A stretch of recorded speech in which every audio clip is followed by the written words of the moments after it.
months ago. Where were you driving from? I was driving. Still got a wheel. From north.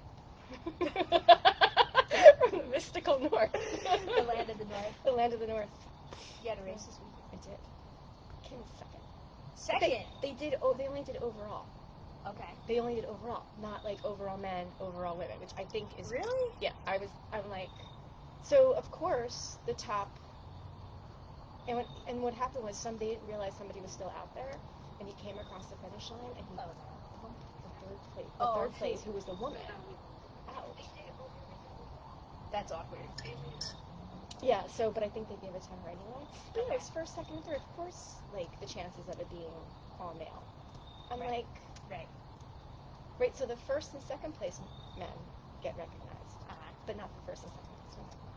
Because you're doing it overall. I mean, not that I need. But Well, you got second. it's principle. Yes. It's principle. Totally. It's really principle. Totally. So, yeah.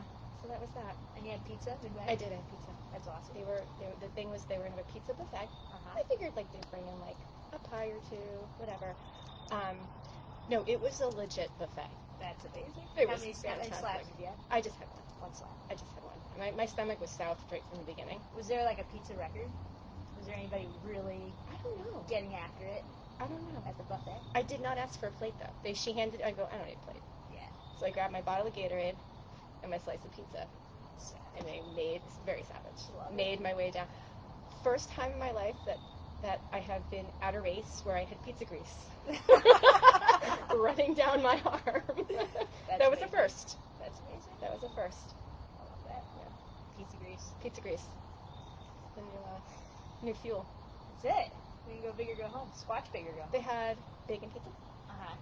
They had Sicilian. They had plain. They had pepperoni. They had sausage. I'm trying to think if there were more options.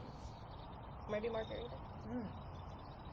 But yeah, did not disappoint halfway through. I mean, that's pretty awesome. So I came through the loop again, and it was like 4:34 in, and I'm like, there better be pizza because I have to go out another 20 minutes without my pizza. Yeah. So it was right there. I think we're getting the cue here. Are we? You ready to go? We're getting the cue. All right, let's get this party started. You want to get this party started, We're Kim? gonna get it started. I mean, look at this. I mean, this is perfect out here. This is it. This is it. Doesn't get much better than this, Kim. It can't really. I think this is the pinnacle. This right is here. this is it. This is so this has been in the works for a while now. It has been. And it has been several bad life choices since this idea came up that we're actually sitting here and doing this. Yes.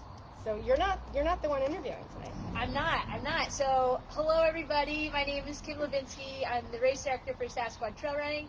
I am here with my very good friend Janna, and she is a part of the Dream Team Extreme, which is like the heart of Sasquad. We are here at Becca and Mark Constant's backyard. You can see we've got the chimney going. It's very good. Fireside chat. Warm my hands. So we are here with two members of the Dream Team Extreme. Shout out to Michelle Rice, who is our fourth member. She is a frontline hero right now, working at St. Barnabas at the ICU. She's a nurse practitioner. We wish that she was here, but we are going to jump into this. So the tables are turned tonight. Usually I'm on the other end getting to chat with amazing runners, and now Janna is going to fill that role. She is here, and I'm in the hot seat. So You are. Are you ready? I think so. Do you think we're going to be friends after this? I hope so. I think we're going to be just fine. But yes, we are missing our lovely Michelle. So we're thinking about you. We miss you, Michelle. But it's re-recorded, so you can watch it. So this was like something that we talked about doing because Yes. you have just been doing some amazing things, and I think the world needs to know. Okay. But this is again several bad choices later. We're now sitting here, and your most recent bad choice was running 100 miles in Watchundo Reservation. Like there is a level of crazy that goes into running 100 miles, but the way you did it, like. I have no words. It was a 100-mile fun run. 100-mile fun run. So explain how this happened. How does one actually decide to run 100 miles for fun in the Watchundo Reservation? Right. Well, there is some good backstory to it. So originally back in January, I signed up for the Burning River 100 in Ohio with Matt Klein and with Rosa Tolentino. So Did Matt Klein make you sign up for this? he was a big influence and gave me the touch, the push to do it. So thank you, Matt. You inspire so many people. So you gave me that push. I'm really surprised. I know. Do you know him? That's I don't shocking. even does he run? Yeah, he dabbles. He's a jogger. He's a jogger. Yeah, I'm just really surprised Matt would make anybody run 100. Right. But, Right. So he gave me the push, and we registered, and then COVID-19 happened. So, the race was up in the air. They actually moved forward with doing the event, but we had decided not to travel out just because logistics with our crew and traveling, and for a while Ohio was on the red state for, not political red state. No, just be very clear. Yes. This is non-political. This is not Just so when we use red state, it has nothing to do with political affiliation. Exactly. That's the disclaimer right there. Travel advisories. Travel advisories. So there's red and green. Yes. So we decided not to go, and we started moving forward with a plan B. And we decided there was a group of us that, you can't cancel a fun run. So we started brainstorming ideas of where. And I like the record to state that Janna was the one who actually said we should run it at Watchundo Reservation. I don't remember that. I have no recollection. I think it's in writing somewhere of that happening. Group text. No, I believe that might have been deleted. No, there's nothing. Oh, but carry on. But you said there was Plan B. Yeah. And anyone who's done ultra distances or long distances know you have Plan A, Plan B, Plan C, D, and Plan WTF. Yes. So you didn't even get into your race, and Right. you already had to activate the Plan B. Yes. Yeah. But as an ultra runner, you were prepared for that. We went for it, and then the more that we were talking about it, there were definitely some benefits to doing. It's known as the Fat Ass Style. That's the event. So there's no registration, there's no swag, there's no aid. So some benefit is that there's also no rules really. I mean, we put together some guidelines of, whoever was going to come, you could run any trail at the reservation until you got to 100, and then you were keeping track on your watch for mileage. You could have as many crews you want, and that was a big thing. A really big benefit was that I could run with people the entire time. Whereas like a regular race, you're limited to maybe one or two pacers at a certain distance. Sometimes, it's usually more than halfway through. Well, yeah, like Yeti, it's I think 30 miles in, the Yeti 100, which I think is actually next weekend. Yeah. Vermont, it is miles 69 or 70, but it's way out there before you actually get to run with somebody. But you had quite the crew. I was there for a little bit of it, and It was amazing. You were never alone. I was never alone. The entire time, I was surrounded by at least 2 people, and most of the time it was 5 to 8 people that were running with me. So was that good? Was that good to have really that many good. people? Did you have a feeling at some point where just leave me alone and go away? And I did it, and I'm pretty introverted, but it was so inspiring to be with friends the entire time. And we'll probably talk about this more, but it was moving. It was very emotional to be surrounded by so many friends the entire time. And I have to take a second. My crew. Yes, let's talk about your crew. So, second to none with my crew. So Grace was crew chief.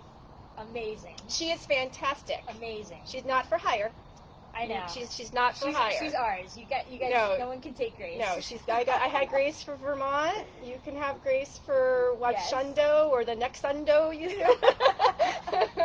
But she's not for hire. She was just a powerhouse. Yeah. Everything was so organized. We had a meeting a week before with the whole crew, and we went over all the gear and prep, and weeks leading up to the run, we were texting almost every day about making plan A's and plan B's and plan C's for during the run.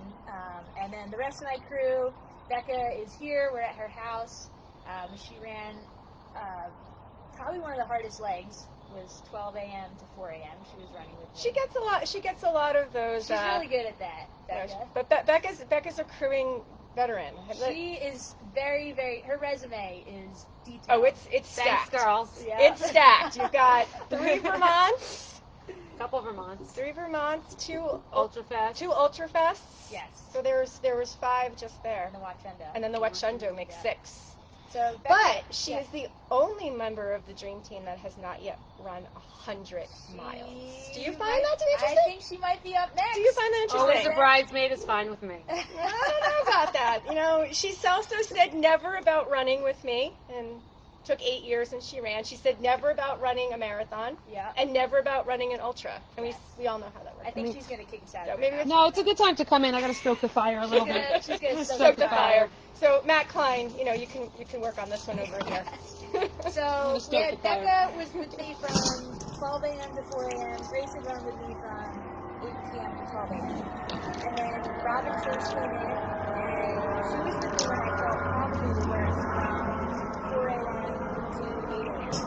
And then there was also Lily Lewis, who was on the crew. She came and brought amazing food multiple times throughout the 29 hours. She brought the magical broth. She did bring the chicken broth. She brought the chicken broth. She did. It was broth. So clutch.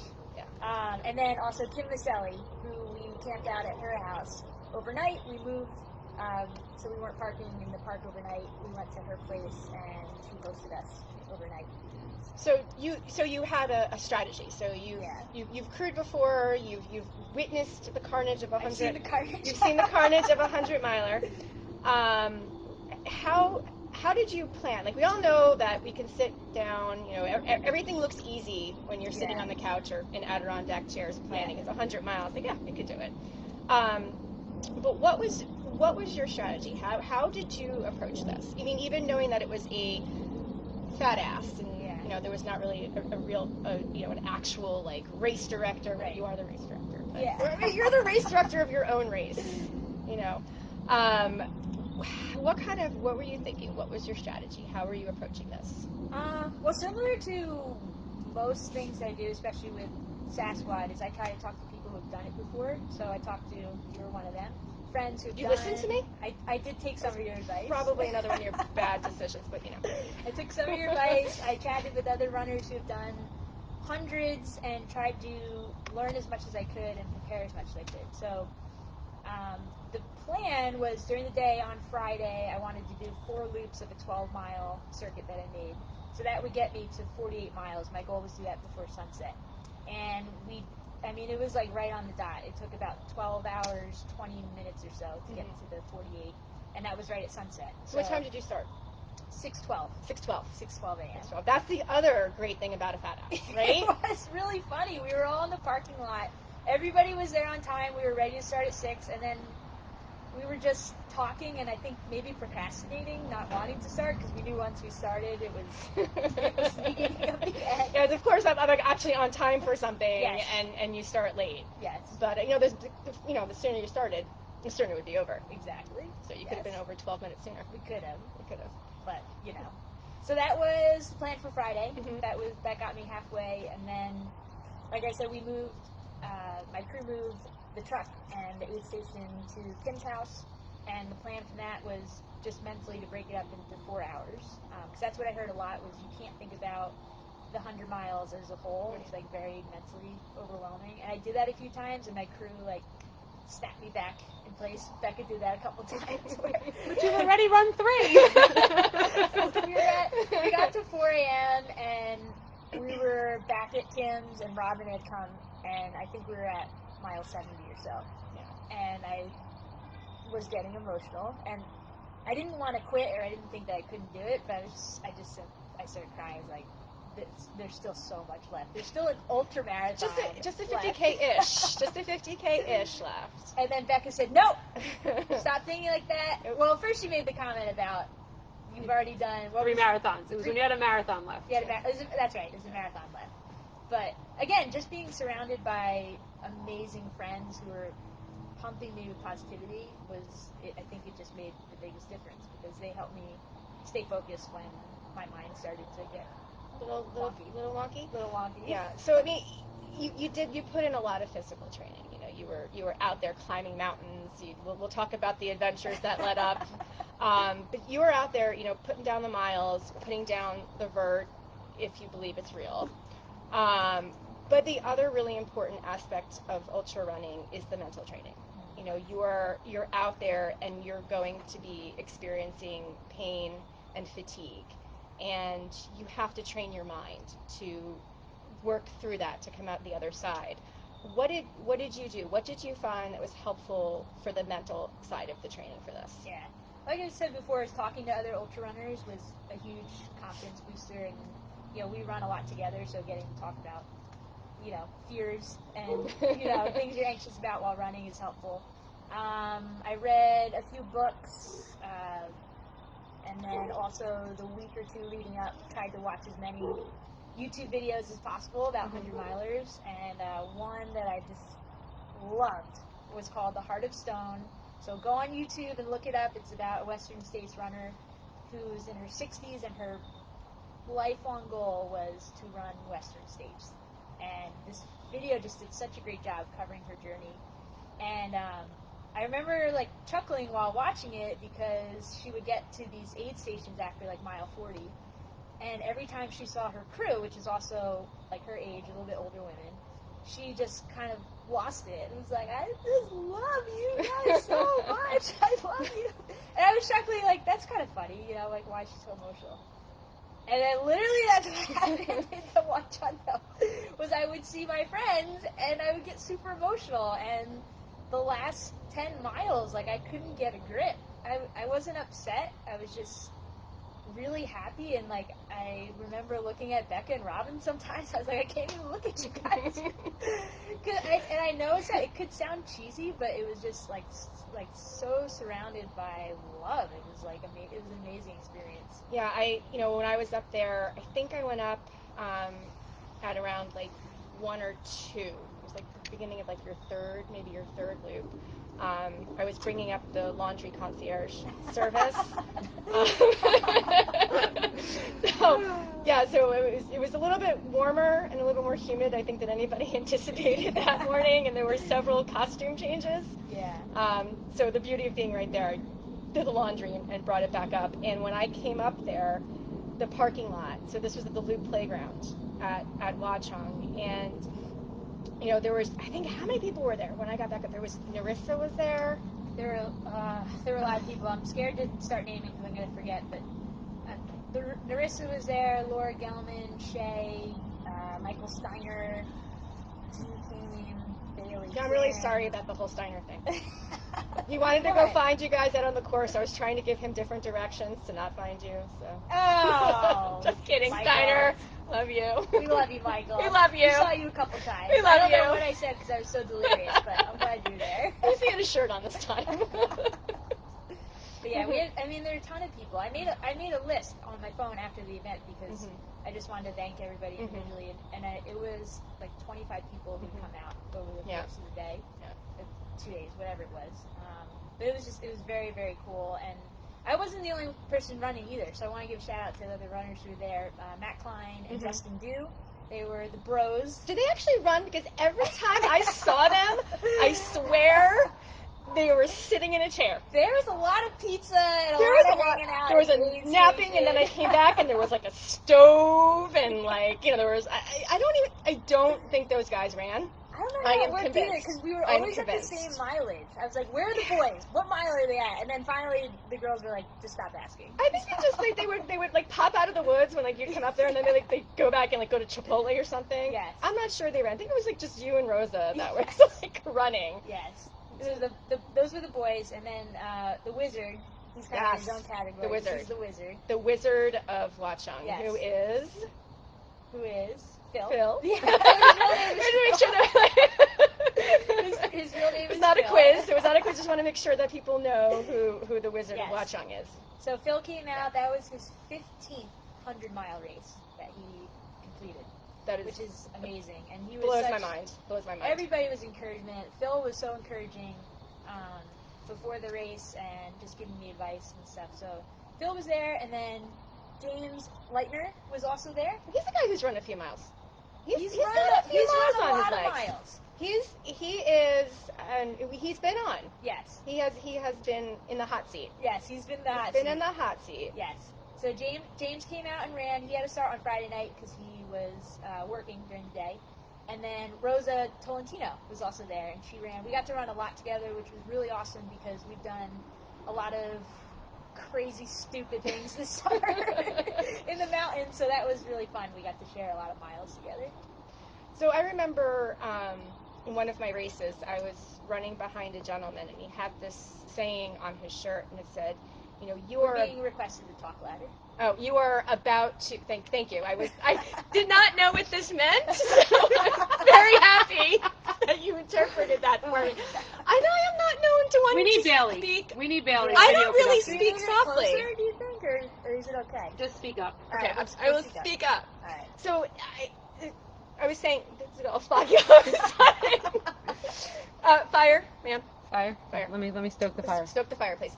So I was behind a gentleman, and he had a shirt on. Yeah. And it was an inspirational quote, or I hope it was meant to be inspirational, but it was.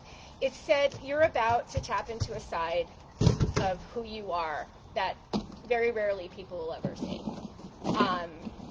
And, I was behind him for a while because I just couldn't move faster. And, that got me thinking, when you're out there and, you're pushing yourself to do something like 100-miler, you're really seeing things about yourself that there's very few situations in life that will put you there. And I think that, that journey starts with signing up. Like that moment you click the process button, that's when your 100-mile journey starts. And what are you doing? Stoking the fire. Okay. All right, continue. You're fired.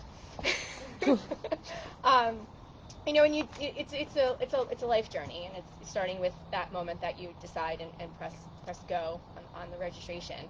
And you're not the same person, I think, when you come out of 100-miler. At least I wasn't. How do you feel about this experience? Do you feel like you are the same Kimmy? I mean, we loved you before, Kim. We will always love you. But, did you go to that place? Did you go to that place inside you? And are you that same person? That's a great question. Really good question. I think for sure things changed after the race. We are all still friends. We are all still friends, but seriously, that was one of my main goals. Besides finishing and wanting to still love running, I wanted to be friends with everybody afterwards because I was nervous. I was nervous about being up for 30 hours and what kind of person do you become when you're that sleep deprived and pushing your body. But thankfully, I mean, that again, like my crew said before the event, multiple times they said, whatever happens in the race stays in the race, and you need to be honest and communicate with us if there's things going wrong or how you're feeling. So having that level of trust is really important. But in terms of after the event, I do feel like this whole new world has kind of opened up to me. I don't have a strong desire to go out and do another 100-mile race immediately. I'm more excited about the opportunities that I think are now in front of me. They've probably always been there. I think it just took doing an experience like this to see what it's like to push yourself beyond something that you've never done. Because 50 was the furthest that I've gone before, and I was nervous about the 100, but friends kept telling me, you're trained, you can do this. So having that behind me, now I'm just excited to go out and try, more. I love RunVentures. Obviously I love races, because I'm a race director. But I love getting out to see new places, and now knowing, shoot, I can endure for a really long time. So, once we can start traveling again, I want to go out to national parks, and it's just awesome to think, okay, I can go to Yosemite and run all day. Or, go up to New York. There's so many places around us, in the Adirondacks and even in Jersey. So that's really exciting to me. Yeah. It's about finding what you perceive are your limits. Yeah. And then pushing past that. Right. But then you've got to push that, raise that bar a little bit more. Yeah. I think also, you're a business owner. And you take risks and you go beyond your perceived limits. Do you think that do you look at your business a little bit differently now that you've finished the 100-miler? Where are you are you pushing the limits on where you think you can take it? Do you think that lesson has now translated That's into, a really, really good question. your- I'm glad you asked that because I've been thinking about it a lot. And, yeah, I think the ultra mindset. I mean, yeah. it's not just that ultra mindset doesn't just exist when you've got Yeah. trail shoes on and you're running in the woods. It's something that you carry on Right. to your personal life, into your business life. So Yeah. how has that catapulted you think? That's a great question. Yeah. I'm excited to answer that because I have spent a lot of time thinking about it last week. Well, first of all, I've always said in my whole life, you should never ask somebody to do something that you can't do. So now that I've done 100, there is the possibility Careful. for Sasquad. I'm not committing to anything, but we can put on a 100-mile race. Yeah. I don't think, personally, I would never offer a race distance that I've not completed myself. Just physically and also the logistics that go into it to have that perspective as a runner, I think is important. So there's that side of it, and then I think what I talked about before is just being so impacted by seeing the power of community, and I think that has been very exciting to me to just experience that firsthand of how I was able to do something physically that was a really big stretch goal because I had the support of my community behind me, and to think about how, okay, what else is Sasquad going to do to support other people? This makes me emotional thinking about this. It's okay. It's okay. I know, you're allowed to be emotional. It's very, very exciting to me to think our community can help people, achieve, whether it's running or, somebody like James who's making these huge differences in the world with clean water. Mm-hmm. I think just to use Sasquad's community as a catalyst to support people is very exciting. And you're very passionate about it. I get excited. You get excited about it. We get excited about being part of the community. Yeah. Trail running is a community. I mean, there's something to be said about the sacrifices that we make for each other, whether it's on a weekend training run. We'll come out and support somebody who has to run 26 miles, whether you run 3 miles of it or the full 26. It's about being there to support each other's goals. Yeah. I think that crewing is probably the most selfless act, because it really is. you are having run the 100-mile myself and crewed, and now you have run the 100-mile and crewed. Just to be there for somebody, and you have to be on when you're a crew. You don't get a chance to have a bad day. You have to suck it up, and you're there to support somebody's goals and to do whatever they need. And very rarely do you find another place in life that you have that, and you're just stripped down to such bare essentials to life during those 30 hours, or if you're fast enough to be the 24. But just making sure, number one, that your runner doesn't die. I think probably number one. But you're there to support their essentials. Are you cold? Are you hot? Are you thirsty? Are you hungry? Are you tired? That's too bad. Do you hurt? That's too bad. And just being there to support everybody in that sense of community is very unique, and something that I absolutely love about the trail running community. A cool moment, I was talking with my parents. They came out to the finish line. They're not into running, really. So shout out to my family. I know they're watching.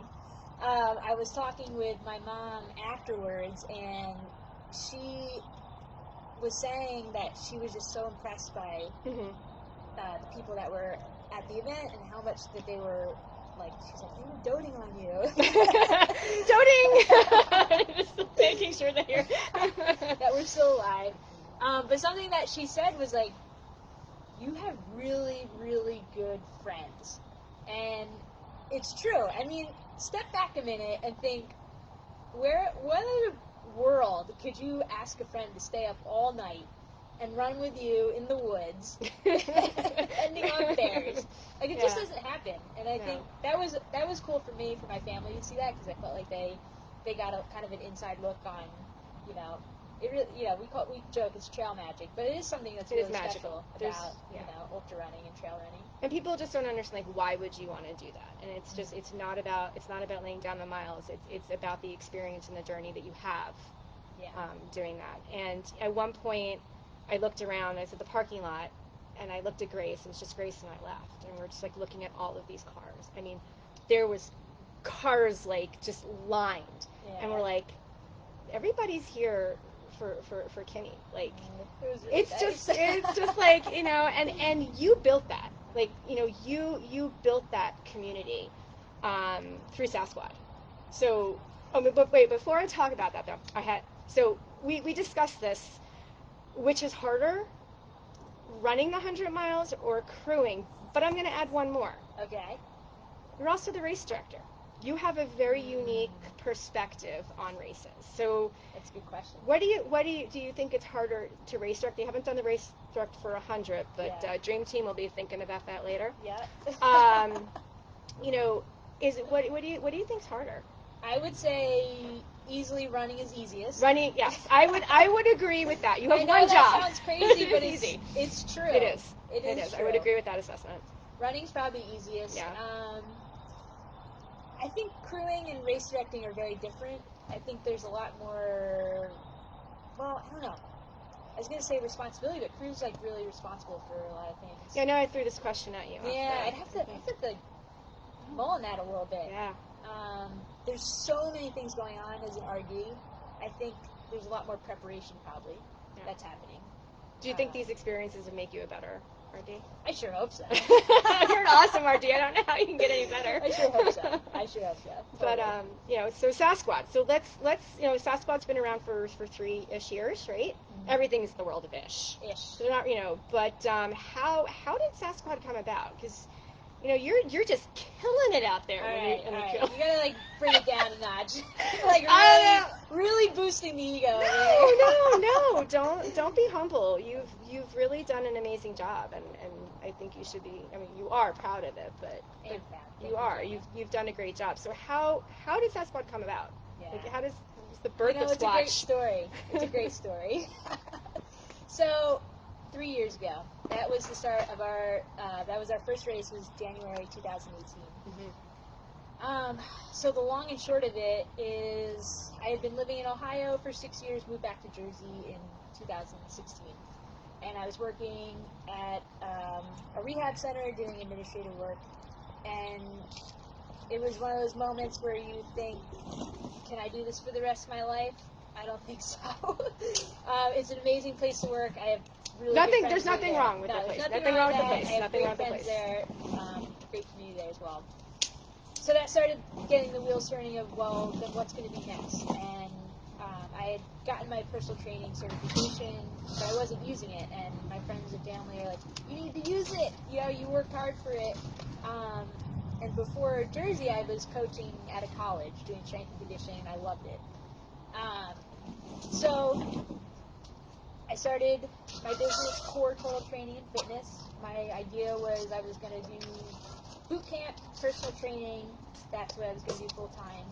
And I think probably any small business owner would tell you everything changes, and you have to go with the flow. So started doing that, but also at the time was getting really involved with the local trail running community. And so I was at a run. I don't know the story at all. I don't know where the story is going, but I was at none other than the Watchundo Reservation. Yes, Watchundo. Which I know so well now. Such great things happen at Watchundo. It's a magical place. It's absolutely magical place. So I was there with my two good friends, Tony and Elaine. We were training. I was going to run the Baker's Revenge 50K, so I was at the reservation checking out the course. And we had looped back to the parking lot, and we're at just getting food, water, whatever. And we saw all these women pulling up to the lot in their minivans and SUVs, and they're hugging each other. When you could hug, because when you could hug.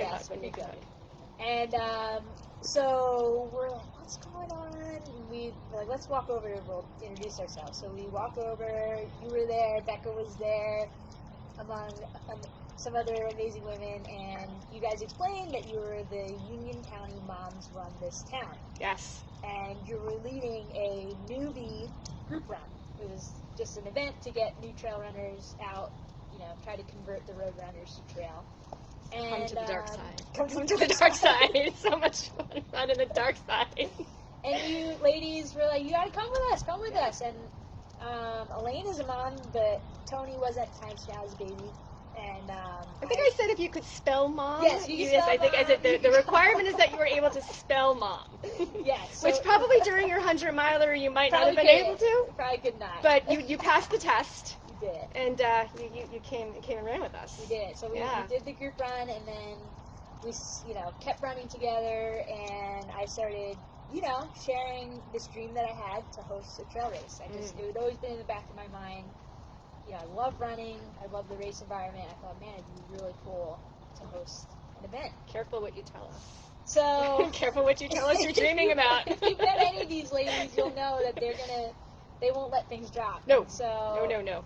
You guys really pushed me to pursue it, and so we started organizing the Frosty Fat Sass. The Frosty Fat Sass. And what's the Frosty Fat Sass? It's a fat ass event.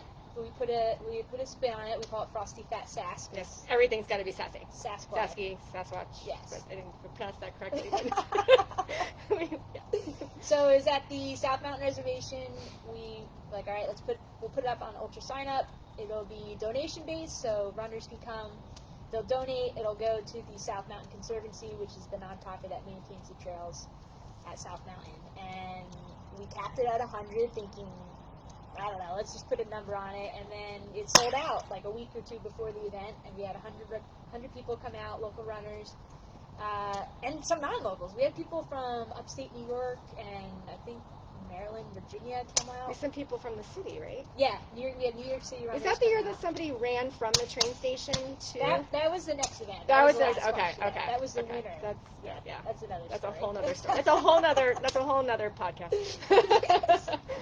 So we did the Frosty Fat Sass, and at the end of the race, runners were saying, when is the next event? Like, we want more races in Jersey. There's the need for it. There's great events that are already happening, but to have more variety would be a great thing.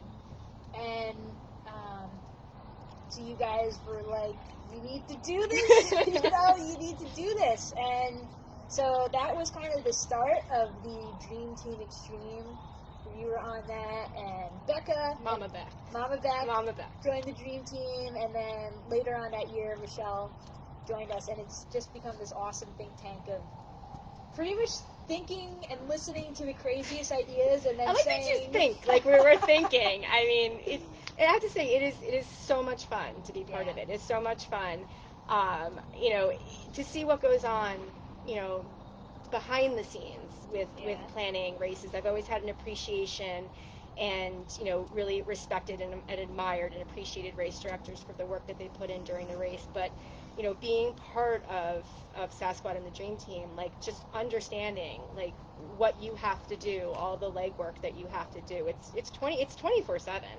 I mean, at least our chat is 24/7. The chat is not. The chat is not stopping. It's a fun chat, and some of the ideas, like one of the, to see what doesn't make it. That could be a funny blooper. It is. I have to say that there's not one day that goes by that we don't have some sort of discussion about a race. It's whether it's a few minutes or a couple of hours if we're like zooming to talk about something, but it's something that you do all the time. Yeah. It's not just like the week before the race or the day before the race. It's just you're done with one race, you pack up, and then you're on to planning the next one. And there's how many is in the Sasquad repertoire? It got out of control real fast. Oh yeah, but a good out of control, a fun out of control, because your races aren't like normal distance, like just plain distances. There's always like a little something to it, a little something. But you've got, at least we have one every month, right? Yeah, we're at 11 right now. 11. Yeah. Yeah, and there's one coming up in a few days. Yes, I know, Saturday. I know, and I've had to like get back in the mindset of it because it's our first event since March, so it's been, it feels like forever, But today I was packing the trailer, going through all the gear, and just getting everything set and program all the bibs tomorrow, and it's exciting. It's a very fun thing to be back in the groove of it. It's good stuff. But like your races, you're always trying to incorporate communities, and each one of your races has a community give back component to it. Yeah. I'm going to quiz you. Okay. Can you name the race and the charity that benefits from your race? Definitely. Go for it. Definitely. Go for it. So we'll do it on the calendar year because that'll just be easier. That's fine. So However you want to do it. We'll go January, Frosty Fat Sass. We Yeah. support the South Mountain Conservancy. We've donated over $9,000 to them in the last 3 years. It's awesome because we host several events there, so we really want to give back. February is the Onesie Fest, which that's probably another story of how that came about. That is a fantastic, fantastic event. It has to be in February that we learned. Yes. But everybody, it's onesies required. Everyone wears a onesie. That was one of those crazy ideas.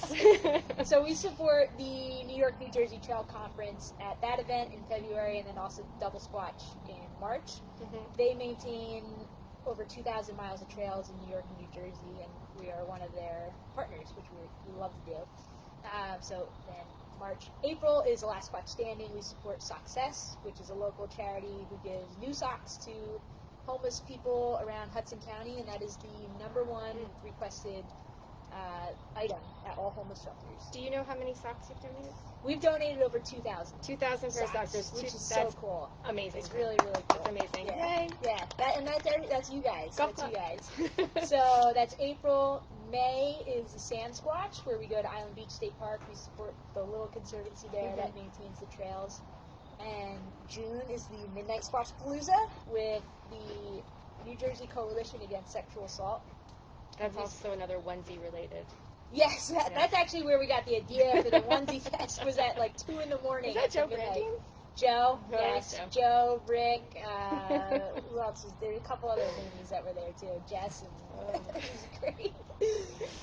So it's June. July is the Fat Sass Switchback Challenge at the South Mountain Reservation. We support Livingston Neighbors Helping Neighbors, which is an amazing nonprofit that gives fresh food to local families in need. So we've donated, I think, $2,500 and like truckloads of food to them, which is really, really cool. When we go to Waiwayanda. Oh, Waiwayanda. First of all, that's a special place. Special place. If only you could see my face. Beck doesn't want to talk about it. It's just really incredible how we've had horrendous weather there. Yeah, I think the wind, the mud, the 65-degree temperatures in December. Gosh. We haven't had locust plagues or frogs or anything like that. So that's Waiwayanda. When we're there, we support Camp Hope. It's a local camp in State County where they will bus kids in who can't afford it, and they provide tuition-free camp for them. And then September and November, we support Operation Chill Out, who gives warm clothing to homeless veterans in New Jersey and Pennsylvania. And honestly, we lost track of the clothing. I remember. It is incredible. So for anybody who has not been to this race or has not seen what goes on when you hand over the articles of clothing, it's not so much to put them in a bag. There are volunteers that will specifically count each and every item of different types, so you know how many items that you're giving. It's a lot. It's a lot. It's a lot. It's a lot. And there's a veteran, an Army veteran who runs it, and he every year just says it's harder and harder to get people to donate, and so he's so appreciative of the donations that our runners bring. So those are 2 fall events, and then wraps it up in December, Waiwayanda, where we're doing Camp Hope. So, Awesome. Yeah, it's definitely a pillar of Sasquad, because I think whatever platform you have, you should try to help people, especially in your local community. So we focus on... Are you tearing up right now? I get a little emotional about it. You're tearing up a little bit there. I'm gonna call you out of here. Yeah, and this is a knock against global charities, because we have amazing organizations doing great work. But for us, we just try to really focus on localized charities that we can give back to wherever our race is held. We try to connect with organizations in there. And your goals for Sasquad, it's beyond that. There's more pillars. There are more so pillars, so the composition of your races. So what's really cool, and I've looked at this before, is there's a lot of stats with ultra running. You can look up and find out the age range of runners, unique finishers, and watch how ultra running has really started to take off. Yeah. But one interesting statistic is that women still are not equally represented in the Yeah. trail running community. I think you said it was like 28%. Yeah, it was below 30%. Below global. 30%, and so you wanted to change that. Totally. You wanted yeah. that to be another goal. Like the Sasquad needs to have another amazing goal, Totally. right? So you have a goal to Get at least 50-50 or more. Okay. I mean, obviously I want more women. I'm a little biased. Just a So, little bit. 2019 we were right at 49% women, which is incredible. It's almost double the global average of ultra running. So, yeah, our team, we focus on just strategizing ways. We're not just like saying it willy-nilly and then hoping it happens. Mhm. We can call it research. We've, gone to Facebook groups online that are women-only running, and that was one of the most helpful things that I did when we first started, was just asking runners. Mhm. And there's like 18,000 members. We had like 200 or 300 comments on the thread. I just asked, so what can we do? I'm a female RD. What can we do to get more ladies at trail races? And it was a gold mine. It was very, very helpful to hear that. And then, like I said before, just hearing and listening to people and then trying to implement those things, and it's working. So it's very fun to see. You're like at 48%? Yeah, well, I think it was like 49% in 2019. And what's the age range? The age range? That's also, I just love that about Sasquad, is we have, from little kids who can barely run, they come out with their parents, which is also, that's a way we're trying to get more ladies, because a lot of them are parents, and so we make our events family friendly. But we'll have kids come out, and then we have, which I love, the Elder Squatch category. We always give out an award at each of the races to the oldest Squatch. What was the oldest Squatch so far? Oh man, I think Arch won it he was at the onesie race. He was at the onesie. He's 80 something. Yeah. I think. He took a little spill too. He He just kept on going, like a true runner. He did. He fell, got back up, and kept on going. Amazing. Yeah. What an inspiration. So what's next for you? So you talked about your adventures, your run ventures. What's next? Do you have your eyes on some sort of goal? Have you thought about it yet? I mean, have you? I'm sure your shoes weren't off before you were on Ultra Sign Up for your next race. But do you have a next goal that you want? I'm very excited for the fall. I love chasing foliage, I call it. I get, it's almost as like anxiety of like, the foliage is going to happen, it's going to go before we can see it. It just happens so fast. So I love just planning trips, whether it's local or maybe a little further out to Catskills or Adirondacks. But I would love to try a longer distance trail. Not sure specifics, but the Patriots Path looks very cool. That's kind of like a Lenape trail style. A little bit of trail and road. The SRT looks very, very cool. It's about 70 miles. I heard it's really hard. So I definitely want to check some sections out this fall and then maybe do it next year. So a lot of good, bad decisions. Yeah, bad, good decisions. Bad decisions. Bad decisions. I'll probably team up again with, shout out to Rosa and Patty. We've done some crazy stuff this summer, so I want to do more of that. It's just fun. I mean, it's, in the moment, you're like, why are we doing this? Is stupid, but it's such a great experience and it's good training. Yeah.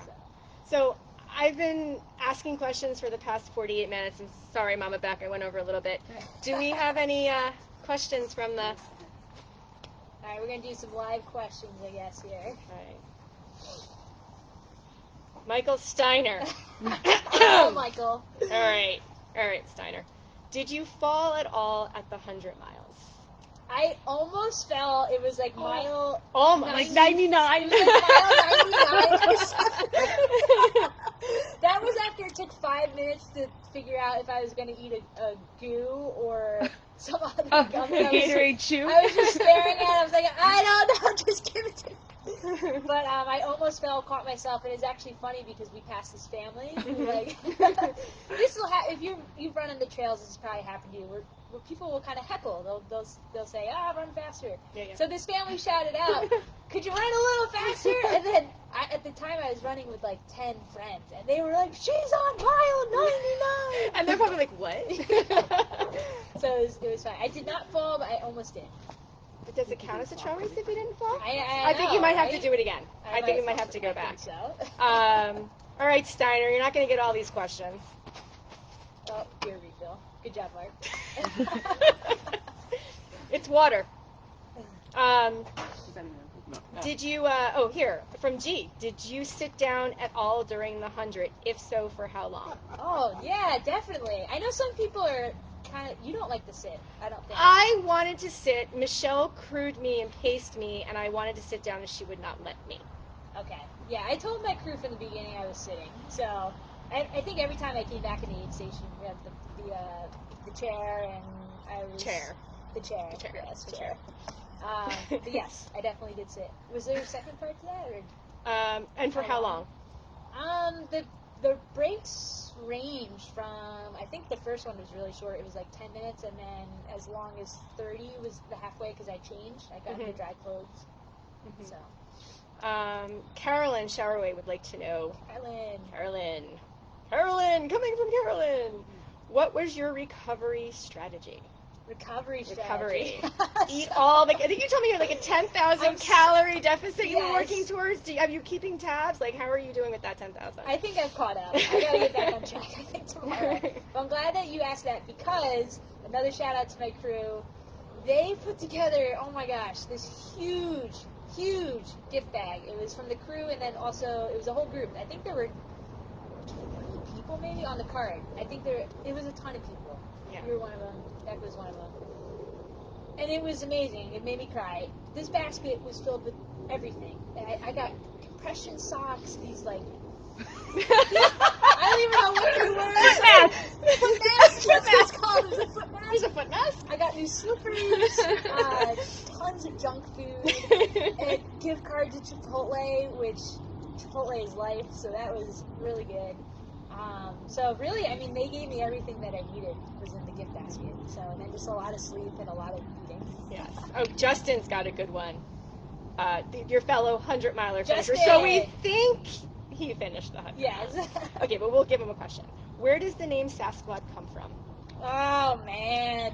I was hoping no one would ask this. It's controversial, okay? Uh-oh. So if my sister's on this, she would tell you that she thought of it. Jury's still out. I think I came up with it. We'll just leave it like that. But we were making T-shirts for a half marathon that we were running together in Vermont. Me, my sister Deb, and our friend Tony. And we thought we should put a Sasquatch on it because that's fun. And then whether it was Debbie or me, I don't know. We said, well, let's combine Sasquatch with Squad. And then we were like, Sasquad! And that was it. That was it. We miss you, Debbie. Yes, Debbie, we love you. James would like to know, how much watermelon did you eat? Oh my gosh. So the last 15 miles, I only ate watermelon, which I do not recommend because there's pretty much no nutritional value in watermelon. But it tastes so good. I agree with you. Like, that's what I wanted at the aid stations was like that watermelon. I think because there's so much water in it. I agree with the watermelon. Easy, it's refreshing. It was cold. But my stomach had been super upset an hour or two before that, and you guys, you laid out all the food, and you're like, what can you eat? Because there were still 15 miles left. Oof.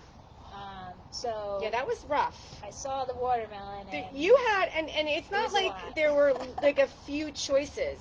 You had your entire truck so much food. labeled with all of the food, and we were going down that list, and we were running out of options. Yeah, I know. Yeah, but it was a lot of watermelon. I think it was at least a gallon bag. Well, it was a gallon bag because that's what Joe put in his bag. Joe Brandeis is the watermelon man. Watermelon man. man. We were running, and then I was just like, "Can I have another piece?" And then he would run up to the front of the line, and he'd pass me a piece of watermelon. So what did you eat? So this is Erin. Erin wants to know. Erin Sinclair. Oh, Erin. Yes, Erin. Yeah. What were you had a lot of options. What was good? What was bad? Yeah. Besides the rice. Bad choice. What did you? Yes. Yeah. What'd you eat? Well, I did make Grace proud, crew chief. She said I ate very well for the first 60 miles or so. So that was good. I had everything organized in baggies with calorie count, so it just made it easy. My goal was to try to do about 250 calories per hour. So the front half, I was doing granola bars, nutrition like meal bars. What else was in there? I didn't do a lot of junk food. I had like some Oreos, which tasted good. Peanut butter and jelly. A lot of spring gels, those work really well. I'm gonna take a break. You just said spring gels, I know. and I got like right here, just right here. I have not been able to touch a spring gel Yeah, you get into it, since man. April 2019. I'm taking a break from spring, but they did work No really offense well. to spring. No, they're great. It's great nutrition. They are great. They They're are easy to fantastic. digest. Yes, Yeah. they are very good. So I'm gonna. So And chicken broth. Chicken broth was really huge. Chicken broth and hot tea when my stomach was upset. The crew stepped in and delivered. It was amazing. It settled my stomach. So that was really good. When Patty Murphy and I did our first 50K, same thing. Chicken soup saved our soul. It was Yeah, really good. it was it. So Stephen Banfield, all the way from Thailand. Oh, Steve! Hey, he's watching. And Matt Klein had the same question. Shocking. When's the next 100? Of course. Of course. So surprising coming from either one of them. Yeah. I mean, that is a shocker. Yeah. Maddie Tahoe. Maddie Matt Tahoe. texted me, I think, like a day or two after and asked if I wanted to go run at Watchundo. It was probably a hard no, right? Which I think I was still so loopy. I asked Michelle, I was like, should I run? And she's like, I'm not going to tell you what to do, but rest is a good thing. There are no rest days. Yeah, I mean, what's next? I mean, Yeah. I think I talked about it before. It's just I'm excited about trying longer distance trails in a RunVenture style, like we just did. I love the planning process, and the aspect of self-supporting is really fun. Takes it to a whole that's a whole nother level of crazy. It's whole fun. nother level. So there you have a segment during your usual RunVenture podcasts and questions that you have a rapid fire. Hold on. Question. You have one more from Kelly Lynn. Oh, I do? Scroll up. You missed it. Oh, it's not there. Where is it? I'll read it. Don't miss From Kelly. Kelly Lynn Hopkins. Kaylin. Sorry. Oh, my sorry. bad. Did I miss that one? Small screen. Congratulations on your 100. One of the best ways to increase women participation is just by being a female RD and having a female team. What do you attribute your entrepreneurial spirit to? Did you go to school for business? Any major influencers? Ooh. Wow, Oh. good question. Do you need to see that, or did you get all of that? I got it. I just need to let it digest a little bit here. Do you want it? So, yeah, my background with education, undergrad I did communication, which I'm actually using a lot. We did digital design, so with the social media and all the design stuff that goes out for Sasquad, I get to do that myself, which is fun. And then I did a master's in education, which I use a lot. I mean, I still use it with my fitness business, with coaching. I work with kids, which is teaching.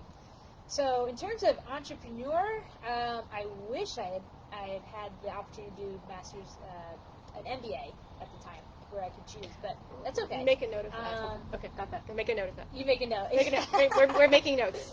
But I constantly listen to entrepreneur podcasts. I do that. There's a weekly one that is awesome. It's called Story Brand. I'll give them a shout out. I listen to that every Monday. There's a bunch of other ones, Entre Leadership, and just trying to listen to specific podcasts that are geared towards business and entrepreneur, and then also that are women who are leading the podcast. Always learning, always growing. Yeah, you have to. Always raising that bar. You have to. That's our Kimmy. Pays to be young. All right, so the rapid fire questions is something that you All do right. with your guests, and Let's do it. you will not escape, and they're not the same. Okay. So Becca, you're Michelle up. Rice wrote most of them. Okay. Okay. Oh, you need your phone back. Okay. All right. I'm ready. All right. I was 14. Are these like long answers, short answers? Just Both. patience. Okay. Well, of course, the question you ask all of your guests: do you believe in Sasquatch? Of course. Fine. Of course. Come on. Fine. She might Fine. actually be Listen, Sasquatch. She might be. She might actually be Sasquatch. And another favorite that you ask is your favorite movie. Favorite movie, Forrest Gump. Forrest Gump. No hesitation. Really? Love it. Why'd you Okay. think it was something else? Yes. What? The next question might help. What? Would you rather be a stormtrooper or Princess Leia? Oh! Man, I mean, Carrie Fisher, talk about a strong lady. I mean, her character is so strong, and we're going too That's deep. fine. We're going too deep. It's All right, rapid fire. Come on, but come on, then we come on. have Poe. He converted. I mean, he had a great redemption story as You a gotta pick one. stormtrooper. You gotta pick one. All right, Princess Leia. Fine. No problem. You're approaching a traffic light, and it turns yellow. Do you speed up or slow down? Depends on. No, No, it depends. No, it depends. Depends on if I'm going to be late or not. Speed up or slow down. I usually speed up. No! Oh. Just for the record, Michelle, you picked the wrong answer. First job you ever held? First job was probably camp counselor, sports camp counselor. Not surprised. Yeah. Okay. If you could have any meal right now, what would it be? Any meal? Any meal. Probably Chipotle. I can't answer this for her. But they don't know the answer. If you had to spend the rest of your life as an animal, which would you choose? Not a chipmunk, please. Yeah, a chipmunk can run across the trail when Janna's running. That's 100% what I would choose. I hate you both. I mean, honestly, probably a cat, because my cat lives life. Delilah. I know Kim Vaselli wanted me to give her a shout out, I think, so shout out to my cat. I mean, she sleeps like 18 hours a day. She also got something out of your basket. She got a gift out of the care Apparently you didn't have to package. get up. You could just go like this and play with Delilah. Yes. What job would you be absolutely terrible at? Terrible at? Anything that has like assembly, like instructions, like IKEA. I don't like that type of stuff. I don't like, step by step. It just gets me frustrated. You'll make stuff, but you don't want to put it together. I don't want to put it together. What book is currently next to be read? Next to be read. Just read? No, I wish I had read it before the race and I didn't get to, but it was, Matt told me to read it. It was like something about feet, foot care, anyone? Someone here is watching about taking care of None of your us are looking at comments right now, so I don't know. Something about Someone's going to help me out there. But Matt it wants you to read about feet. everything you need to know about keeping your He feet does not read that book, healthy. obviously. If anyone's ever seen it. No, they're bad. That's on the list, though. What song would you pay money never to hear again? Baby Shark. We would all pay. Everybody You're right. would, so you're welcome. You're right. And where is your absolute favorite place to be? Favorite place to be? Either, they're so different. Either on the trails at South Mountain or taking a nap on a Sunday afternoon with the sun coming in. It's like amazing.